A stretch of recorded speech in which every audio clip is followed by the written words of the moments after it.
Beleza? Bom dia, todo mundo. Bom dia. Paz do Senhor. Vamos fechar os olhos. Senhor, que nessa manhã o Senhor possa falar ao mais íntimo de cada coração aqui, Senhor. Nós queremos que Tu és Deus, que o Senhor está presente aqui no nosso meio. Queremos também que o Senhor tem algo para nos ensinar, esclarecer em nossos corações algo nessa manhã. Fala conosco, Senhor. Minha fé não está firmada nas coisas que podes fazer. Eu aprendi a te adorar pelo que és. Dele vem o sim, o amém, somente dele, mais ninguém. A Deus seja o louvor.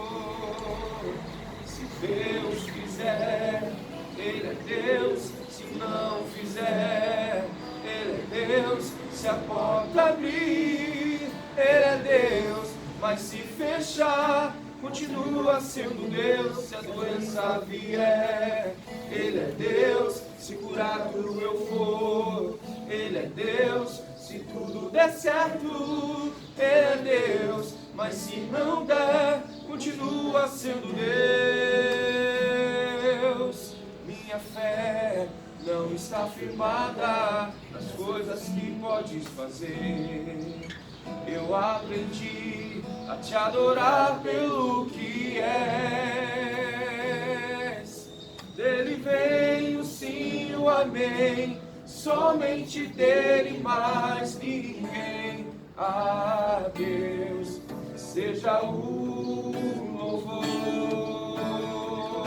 Se Deus fizer, Ele é Deus. Se não fizer, Ele é Deus. Se a porta abrir, Ele é Deus. Mas se fechar, continua sendo Deus. Se a doença vier, Ele é Deus. Se curado eu for, Ele é Deus. Se tudo der certo, Ele é Deus. Mas se não der, continua sendo Deus. Não adoro pelo que Ele faz, eu adoro pelo que Ele é. Haja o que houver, sempre será Deus. Não adoro pelo que Ele faz, eu adoro pelo que Ele é. Haja o que houver, sempre será Deus. Se Deus fizer, Ele é Deus. Se não fizer, Ele é Deus. Se a porta abrir, Ele é Deus. Mas se fechar, continua sendo Deus. Se a doença vier, Ele é Deus. Se curado eu for, Ele é Deus. Se tudo der certo, Ele é Deus. Mas se não der, continua sendo Deus. Pode aplaudir Jesus.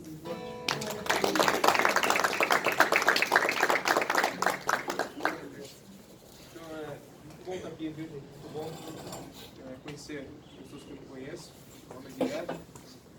Eu tenho 27 anos, sou casado com a Bruna há 7 anos, 10 meses, 3 dias e algumas horas. Estou feliz, a minha família é uma bênção. Eu amo muito minha família, tenho uma filha de 6 anos e é uma criança muito especial e é muito usada por Deus também. Vale a pena contar o testemunho da minha filha. Um dia eu estava levando ela no shopping. A gente estava dentro do Uber e a gente passou em frente à estação de trem, estação ferroviária aqui embaixo. E ela estava ansiosa para assistir o filme do cinema. Ela é bem, quem conhece ela é bem ansiosa, né? E ela passou em frente à estação de trem e falou assim: eu quero ir andar no trem, eu quero ir no trem. Eu falei assim: não, mas você não quer assistir o filme? Ela falou assim: não, eu quero ir no trem. Eu falei assim: se você for andar de trem, você não vai no cinema. Ela falou: tudo bem, eu quero ir no trem, 6 anos. E a gente entrou, paguei a passagem, a gente entrou e tinha aquele trem novo, porque a gente já só vê aqueles pau velho, né? Trem barulhento, ruim, mas tinha aquele trem novo, aquele de ar-condicionado, tudo. Eu falei: você quer ir nesse? Vamos nesse mais rapidinho, a gente vai lá e volta. Ela: não, quero esperar. Sério, minha filha é muito animada e ela séria, eu fiquei preocupado com ela. ela sentada e séria, assim, eu falando para ela assim, Mariana, você quer comer? Mariana, você quer fazer isso? Mariana, você quer fazer aquilo? Ela quieta, não me respondia, e eu já desesperado, o que está acontecendo com essa menina? Aí chegou aquele trem bem velhinho, e ela falou, quero nesse. Ela entrou no trem, sentou e ficou quietinha. Eu falei assim, não é possível, essa menina devia estar fazendo bagunça aqui, tudo. E ela ficou quieta, eu não estava entendendo, e eu não estava entendendo. E entrou uma mulher, aquela mulher que limpa o trem, que faz a limpeza do trem. Ela entrou, limpou todas as cadeiras, todos os assentos. Quando chegou lá no fundo, a minha filha saiu correndo. Quando ela estava lá prestes a sair do vagão, lá no fundo do vagão, minha filha saiu correndo. E eu saí correndo atrás dela, com medo. Falei, meu Deus, essa menina pulou para fora do trem. Eu pensando só em besteira, só no pior. Aí quando ela chega na frente daquela mulher, ela para com aquela mulher, olha para a cara dela e fala assim, ó, Jesus chama tanto, mas chama muito. Falando só isso para a mulher, Jesus chama muito. E aquela mulher sentou e começou a chorar. Não sei como, as coisas de Deus a gente não entende. A mulher começou a chorar, mas chorou muito. E tinha até umas pessoas que eram crentes no trem, começavam a dar glória a Deus, começou a chorar junto. E aquela mulher sentou e começou a chorar, e minha filha ficou meio assim, sentou também do ladinho dela, abraçou ela, e ela... A mulher começou a chorar no colo da minha filha de 6 anos. E eu falei assim, mas o que está acontecendo? Não está entendendo. E a mulher chegou para mim e falou assim, ó, eu estou passando um momento muito difícil na minha vida, meu marido me deixou, meu filho é viciado em droga, mora na rua e eu não sei o que eu faço da minha vida. Todos os dias passa na minha mente a vontade de se matar, de jogar debaixo desse trem, de estar limpando a plataforma e me jogar quando estiver passando. Todos os dias passa esse pensamento. E muitas pessoas que me conhecem e sabem a minha história falam que Jesus me ama, mas eu não levo em consideração porque elas sabem o que eu estou passando. Porque as pessoas querem confortar meu coração e elas me conhecem. Mas hoje realmente eu descobri que Jesus me ama, porque é uma criança que tinha que estar bagunçando, uma criança que tinha que estar brincando, ela veio diante de mim e falou que Jesus me ama. Agora eu quero Jesus na minha vida. Isso foi algo que é algo assim que a gente não vê sempre. Não vê sempre. Minha filha tem 6 anos de idade e eu gostaria de tratar de um assunto. E hoje eu tenho autonomia para falar. E hoje eu vejo a minha filha vivendo aquilo que eu não vivi antes. Hoje eu vejo minha filha conhecendo um Deus que eu não conhecia antes. Isso não é culpa do meu pai, não é culpa dos meus familiares. E hoje Deus está me proporcionando a criar minha filha, a amar minha esposa da forma que meu pai não amou minha mãe, nem me criou. Não estou culpando ele também. Mas eu gostaria também de falar, por que contei esse testemunho? Porque tem coisas que a gente escolhe hoje, planta hoje, a gente vai colher só daqui a alguns anos. Quando a minha filha nasceu, eu disse para Deus que minha filha ia ser usada por Deus. Eu disse para Deus que minha filha ia ser para a glória dele, que minha filha pertencia a ele. Que Deus podia usar minha filha da maneira que ele quisesse, ainda que me desagradasse em algumas áreas. 6 anos depois, eu vi essa ação tão boa, tão grandiosa, tão evidente na minha vida. Eu lembrei daquilo que eu plantei há 6 anos atrás na vida da minha filha. Isso tem acontecido dia após dia. Ela não é uma criança perfeita, ela bagunça, ela leva bronca. Eu deixo ela de castigo, ela bagunça, ela faz coisa errada. Ela é criança, mas glória a Deus que ela crê no Deus vivo, ela vive, ela vê o pai dela buscando a Deus, a mãe dela buscando a Deus, ela vive na igreja. E a igreja não muda ninguém, mas sim, ela criou um caráter, uma criança de 6 anos, um caráter que é temente a Deus. Isso é maravilhoso. Eu gostaria de falar de uma história. Na Bíblia fala de um homem chamado José. Quem aqui já ouviu falar de José? Vai falar de um homem chamado José. José na época ele era o caçula dos seus irmãos, homem caçula dos seus irmãos. E José, a Bíblia fala que ele era o preferido do pai, de Jacó. Jacó tinha muitos outros filhos com outras mulheres. Naquela época era permitido você ter quantas mulheres você pudesse sustentar. Então Jacó ele tinha 4 mulheres e Raquel era a esposa mais querida por Jacó. Sendo assim, José, filho de Raquel, era o filho mais querido também. Jacó ele amava tanto José, mas tanto José que ele diferenciava José dos demais. Então, essa diferença que Jacó fazia dos irmãos para com José, fazia com que os irmãos ficassem com raiva de José. Os irmãos ficassem com ciúme de José. Quem aqui já passou por isso? Quem aqui já teve inveja ou já passou por momentos dessa forma? Normalmente a inveja vem porque fulano tem algo que você não tem. Fulano conquistou algo que você não conseguiu conquistar. E muitas vezes a pessoa leva para o caminho da inveja porque ela reconhece que não consegue e por ela não conseguir, os outros não podem conseguir também. Isso acontece, infelizmente, em todos os lugares, inclusive na igreja. E os irmãos de José armaram sempre uma emboscada para prejudicar José, porque José tinha a atenção do pai que os outros não tinham. José tinha atenção porque merecia, porque era um filho ilustre, porque era um filho que honrava. Os demais só queriam saber de cabeça. Então abreviando, chegou um certo ponto que José teve um sonho, e nesse sonho José contou para os irmãos dele que José estava no centro de um certo local e todos os demais estavam prestando conta para ele. Ou seja, a mesma coisa de uma pessoa que acabou de entrar na empresa, chegar para aqueles que têm anos e anos de casa e falar assim, olha, eu tive um sonho que você é o patrão, eu vou mandar em você. Não, o que esse cara pensa que é, cara? Acabou de chegar, é a mesma coisa. E José falou esse sonho para os irmãos dele. E disse que ele estava no meio, no centro, e todos os demais estavam prostrados diante dele, prestando conta a ele, dependendo dele. Então os irmãos falaram, o que esse cara pensa que é? Poxa, ele já é um queridinho, o nosso pai usa ele para fazer diferença da gente. E o que ele pensa que ele é falando? Afinal de contas, ele quer dizer que ele é maior que a gente, que ele pode mais do que a gente. E aquilo fez o ódio no coração dos irmãos de José crescer mais ainda. Eu vou dizer algo para todos aqui. Se você não está preparado para passar o que José passou, nunca conte os seus sonhos para ninguém. Apenas para Deus. Ou para aquelas pessoas que vão acrescentar algo na tua vida.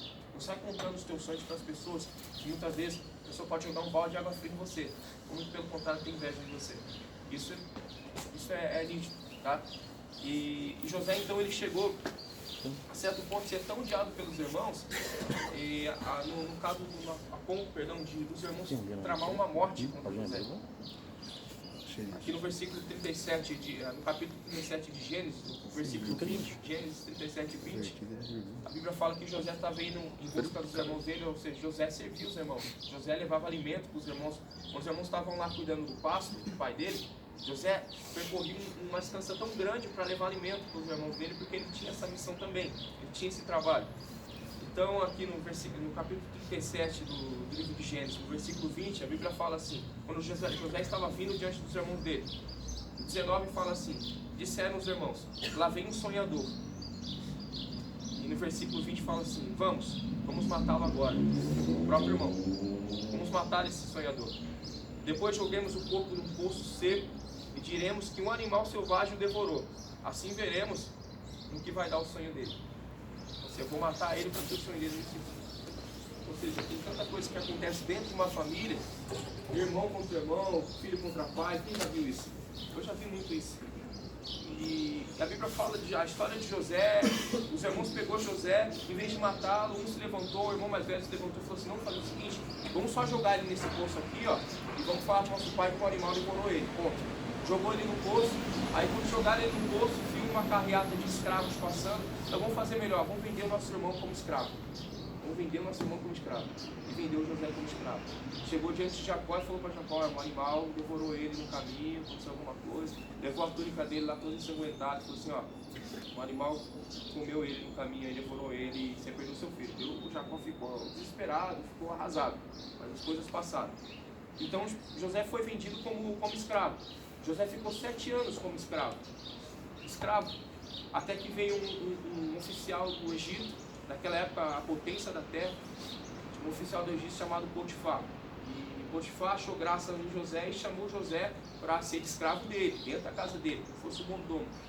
Então a Bíblia fala que quando José foi trabalhar na casa desse homem, e esse homem prosperou tanto que ele deixou tudo na mão de José, tudo na mão de José.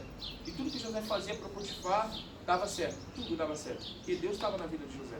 Tudo que ele fazia, mesmo ele sendo injustiçado, mesmo ele sendo jogado como escravo, vendido como escravo, ele sendo passado para trás, Deus era com José, e tudo que José fazia para Potifar era abençoado, a ponto de Potifar falar, olha, eu não creio no Deus que você crê, mas eu creio que esse Deus que você serve aí, por causa dele, por causa de você, ele está fazendo prosperar, ele está fazendo ganhar muito dinheiro. Então José tinha todo o controle na casa de Potifar, José tinha. Mas o Potifar falou assim, você tem controle de tudo, dos meus bens, de tudo que eu tenho, do meu dinheiro. Você só não tem o controle da minha mulher, da minha esposa. Você só não toca nela. José, não, tudo bem, tranquilo. Passaram-se uns tempos E a mulher de Potifar procurou José a ponto de querendo seduzi-lo. José, temente a Deus, lembrando da promessa que ele tinha com Deus, da aliança que ele tinha com Deus e daquilo que Potifar tinha falado para ele, que ele podia mexer em tudo, podia cuidar de tudo, só não podia tocar na mulher dele. A mulher tentou agarrar José, a mulher tentou algo com José e José correu dela. Quando José correu dela, a roupa dele se rasgou, a Bíblia fala. A túnica dele ficou na mão da mulher. Então a mulher, o que a mulher disse? Chamou todos os oficiais e disse assim, ó, ele tentou me estuprar. Aqui, ó, a prova aqui. A roupa dele está aqui na minha mão. Ele tentou. O que aconteceu com José de novo? Foi para a prisão. De novo, injustiçado. Ele tinha feito alguma coisa? Nada. Ele não tinha feito nada. Foi para a prisão novamente. Ficou mais 7 anos na prisão. 7 anos, injustiçado. Até que nessa mesma prisão havia um padeiro e havia um mordomo. Um padeiro e um mordomo. O padeiro do rei e o mordomo do rei estavam prestes a ser degolados, porque tinha feito algumas coisas erradas. Então, Deus deu um sonho para José acerca do padeiro e acerca do mordomo. E quando o mordomo saiu, ele voltou a servir o rei. Houve uma situação que o rei, o próprio faraó teve um sonho onde ele via 7 vacas gordas e 7 vacas magras. E ele não sabia o que significava aquilo. E ele perguntou para o mordomo, o que eu faço? Aquele mesmo mordomo que estava na prisão, a qual José teve um sonho acerca dele, que ele voltaria a servir o rei. Isso realmente aconteceu. Aí esse mordomo chegou e falou assim, não, ó, lá na prisão tinha um rapaz, um homem que sonhou a meu respeito e sonhou justamente que isso iria acontecer. Então se você perguntar para ele, ele está lá na prisão, se você perguntar para ele é capaz que possa interpretar esse seu sonho de 7 vacas gordas e 7 vacas magras. Ok, mandou tirar José da prisão, colocou diante do faraó, do Todo-Poderoso lá. E ele falou para o faraó, e o José falou para o faraó, qual é o teu sonho? O faraó disse, eu sonho com 7 vacas gordas e 7 vacas magras. Está todo mundo entendendo? 7 vacas gordas e 7 vacas magras. O que isso significa? José disse, 7 vacas gordas é 7 anos de abundância, 7 anos de colheita farta, 7 anos de prosperidade. E 7 vacas magras, após, será os 7 anos de escassez, 7 anos de pobreza. Então vamos fazer o seguinte, nesses 7 anos de fartura, vamos armazenar todos os nossos alimentos, para que quando vier os 7 anos de vacas magras, a gente não possa passar necessidade. Então ele interpretou o sonho de Faraó. Então Faraó, por gratidão, colocou José como governador do Egito. Abaixo de Faraó era José. Acima de José só era o Faraó. O que a gente aprende com isso? Um cara que era bem, que serviu o pai, que era uma bênção dentro da sua casa, foi injustiçado, jogado no poço, vendido como escravo. Depois passou a ser honrado na casa de um homem, onde tudo que ele fazia, o homem era abençoado. Foi injustiçado de novo. Foi jogado na prisão de novo. Lá na prisão, ele foi usado para abençoar a vida de alguém, que lembrou dele lá na frente, e o colocou como governador do Egito. Qual que é a primeira lição que eu quero falar? Tem certas coisas que a gente passa que a gente não entende mesmo. E tem tanta coisa que a gente passa na nossa vida, que a gente pensa, quem nunca pensou dessa forma? Poxa, caramba, vou largar a mão de tudo. Não dá, eu tô me esforçando o máximo, fulano não reconhece, ciclano não reconhece, eu vou largar a mão de tudo. José não fez isso, José continuou com a aliança com Deus. E se isso não fosse válido na nossa vida, a gente não estaria falando de José hoje. Foi milhares de anos atrás que isso aconteceu. É a primeira história da Bíblia, praticamente, depois de Adão, de Noé. E a gente está falando disso ainda hoje, porque isso ainda acontece. Não na mesma proporção, não literalmente falando. Mas isso ainda acontece. Injustiças ainda acontecem. Pessoas são injustiçadas hoje, não tendo motivo de ser injustiçado. Tem muita pessoa boa sofrendo por causa de pessoas más. Isso acontece, infelizmente acontece. Isso acontece. A história de José, ele passou por tudo aquilo, mas passou de novo, se ergueu, depois injustiçaram ele de novo, se ergueu, depois injustiçaram ele de novo, até ele ser o governador do Egito, e resolver a situação daquela nação. Anos depois que ele estava como governador do Egito, os próprios irmãos foram procurar José, não sabendo que era José, porque a terra dos irmãos estava com escassez. Foi pedir ajuda para José. José, como governador do Egito, sentado no trono dele, em volta do trono dele, todos os irmãos deles ali, baixado. Lembra do sonho dele? Ele estava no centro e todos os demais aí em volta dele. Aconteceu isso, porque José estava sentado no trono de governador, todos os irmãos estavam em volta dele, pedindo ajuda, pedindo socorro, pedindo misericórdia, clemência, porque se você não ajudar a gente vai morrer de fome. Independente de qual seja a forma, se Deus te deu um sonho, não saia contando para todo mundo, tá? A não ser se você tem a mesma fé, a mesma aliança com Deus que José teve. Você não quer passar por que José passou, não sai contando seu sonho para ninguém, tá? Não sai contando seu sonho para ninguém.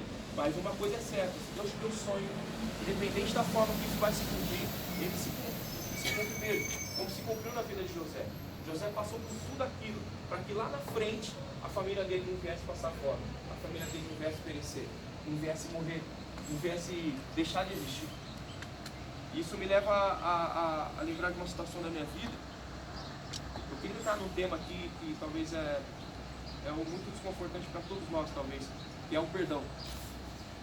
Quem é que necessita de ser perdoado, perdoar? Então, assim, você falar de perdão é você falar de orgulho, é você falar de, poxa, de razão, sabe, eu tenho a minha razão, eu tenho os meus motivos. Falar de perdão é falar contra tudo isso, tá? José, ele teve que perdoar os irmãos todos os dias. Porque se José não tivesse o perdão no coração dele, quando ele visse os irmãos deles ao redor dele ali, ele ia mandar matar todo mundo. Ele ia mandar matar todo mundo, mas pelo contrário, ele honrou os irmãos. Ele falou assim, ó, vou pensar na minha família, porque se eu pagar o mal com o mal aqui, minha família toda vai perecer. Então assim, agora hoje eles todos dependem de mim, porque Deus me deu um sonho, e esse sonho se cumpriu. Devido às proporções, passou por tudo, eu passei por tudo, eu fui injustiçado, eles foram mal comigo, mas o plano de Deus se cumpriu para que eu viesse abençoar minha família. Então, primeira coisa, não sai contando seu sonho para ninguém. Olha para quem você vai contar. Sabe aquela pessoa que te ajuda, aquela pessoa que torce por você? Você deve ter uma pessoa assim do teu lado. Se tiver essa pessoa que torce por você, que vive o teu sonho junto com você, aí você conta. Mas não sai contando para todo mundo, porque senão você vai criar inimigos. Porque nem todo mundo está preparado para ouvir o teu sonho. Nem todo mundo tem o mesmo desejo que você tem no teu coração.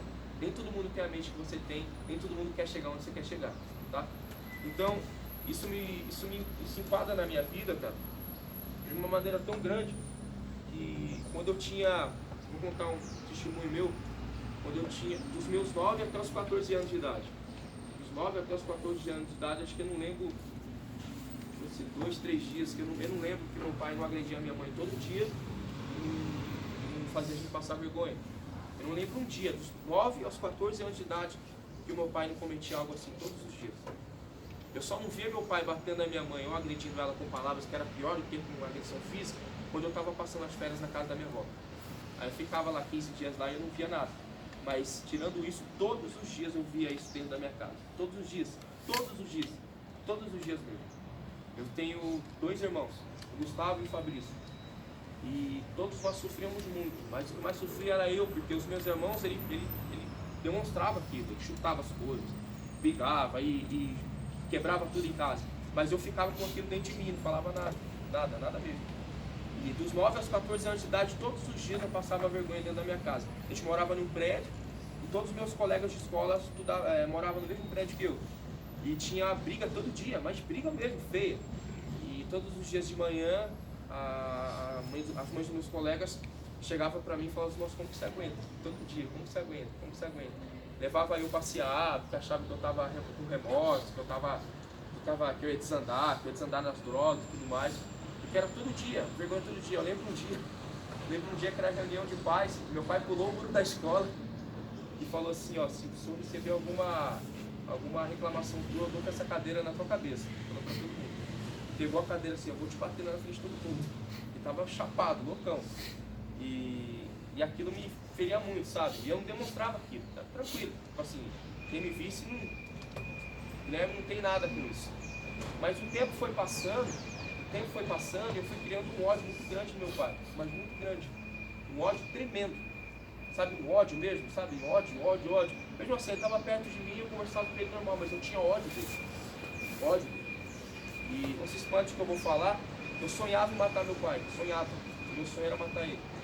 Meu sonho é matar com as minhas próprias mãos. É matá-lo mesmo. Não é com uma arma, não. Não é na pancada, não. O sonho era matar meu pai, arrancar a cabeça dele. Esse é o sonho que eu tinha. Eu só sonho em matar meu pai, arrancar a cabeça dele e tomar o sangue dele. Esse era o sonho que eu tinha. Esse era o sonho. Horrível, né? Horrível. Meu sonho era matar meu pai, arrancar a cabeça dele e tomar o sangue dele. É totalmente diabólico isso. Olha o grau de ódio que eu cheguei na minha vida. Pelo meu pai.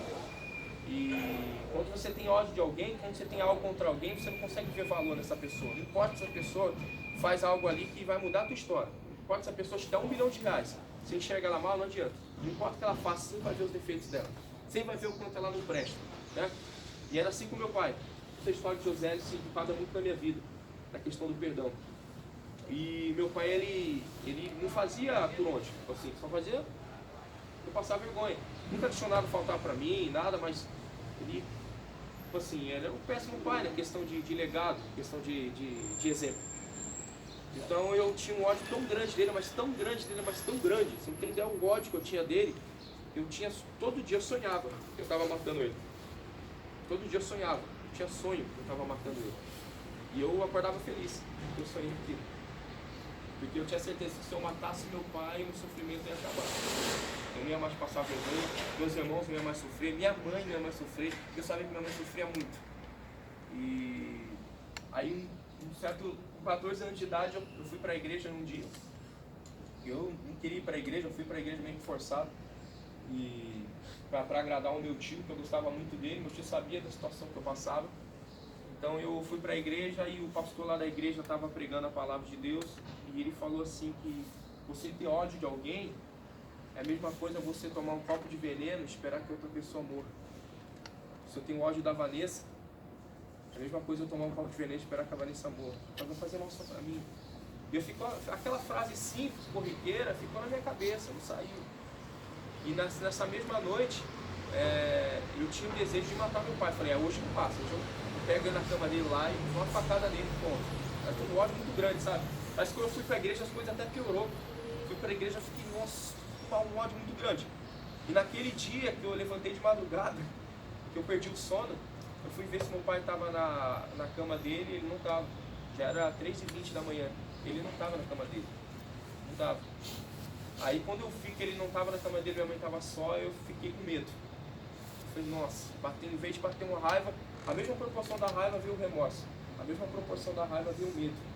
Fiquei com medo tremendo, porque eu falei, hoje que ele vai morrer, mas não sou eu que vou matar ele. Alguém vai matar ele na rua, ele vai se matar, porque eu sabia que era hoje, aquele dia que ele ia morrer. Porque eu falei, poxa, mas não era mais uma alegria que eu tinha. E a frase do pastor vinha na minha mente toda hora. Vinha na minha mente toda hora, sobre perdoar, perdoar, perdoar, perdoar. E eu fiquei com medo, eu falei assim, caramba, será que, sei lá, será que tudo isso que eu estou desejando vai acontecer? Por que eu senti isso? Porque eu via que meu pai que era o provedor da minha casa, meu pai que sustentava a minha família. Meu pai que pagava o colégio do meu irmão, que pagava as coisas pra gente. Meu pai que colocava comida na mesa. E se meu pai morresse, como que eu tinha que viver? E eu comecei a pensar nisso. Poxa, caramba, se ele morrer, o que vai acontecer? Nossa, onde que a gente vai morar? Quem vai fazer da vida? E depois quando eu não vi ele na cama, eu falei assim, acho que tudo aquilo que eu... E ele, o pastor tinha falado que tudo aquilo que a gente pede, tudo aquilo que a gente deseja, a gente tem. E o livro de Jó fala assim, o que imaginar tua alma assim será. Eu falei, caramba, velho, meu Deus, será que eu desejei tanto a morte dele e ele vai morrer e agora? Eu fiquei sem chão, porque eu falei, eu tenho 13 anos de idade, 14 anos de idade, eu não trabalho, meus irmãos não trabalham, minha mãe não trabalha. Como é que se meu pai morrer, acabou pra gente? E eu já comecei a pensar de outra forma. E eu fiquei com um remorso tão grande, cara, tão grande, tão grande. Eu falei, nossa, e agora? O que vai acontecer? Aí eu lembrei que o pastor falou sobre pedir perdão, liberar perdão.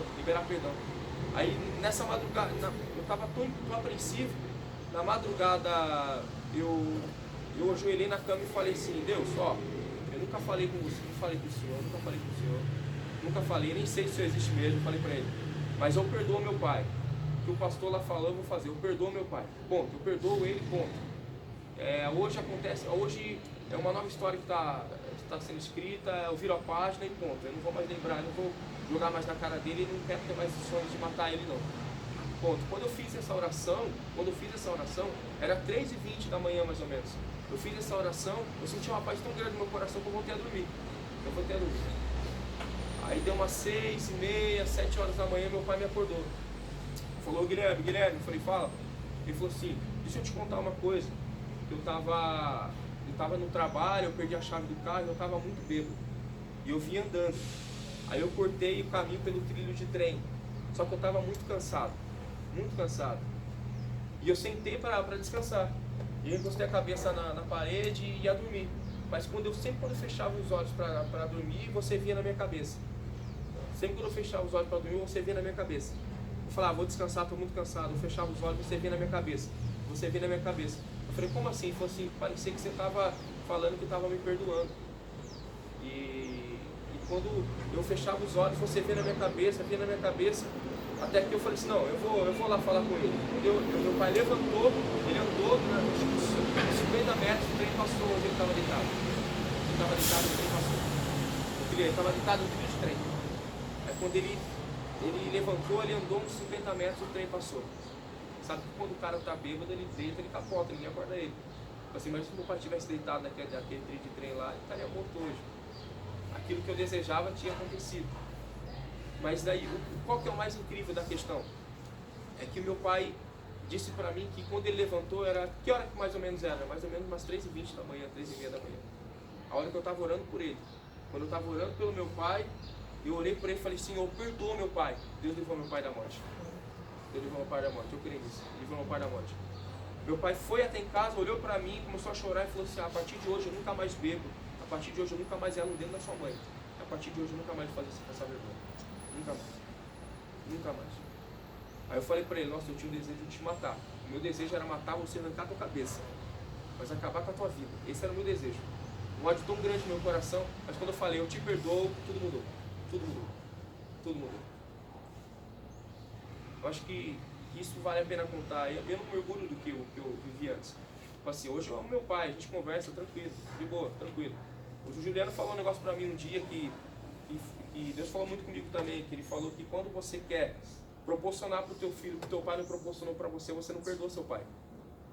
E hoje, glória a Deus, que hoje eu não acho dessa forma. Eu não tenho, o meu intuito não é agir dessa forma. O meu intuito não é dar para minha filha que meu pai não deu para mim, porque meu pai não servia a Deus como eu sirvo. Então eu não posso falar para meu pai, tudo que eu fizer hoje para minha filha vai ser melhor do que meu pai fez para mim, porque meu pai não servia a Deus.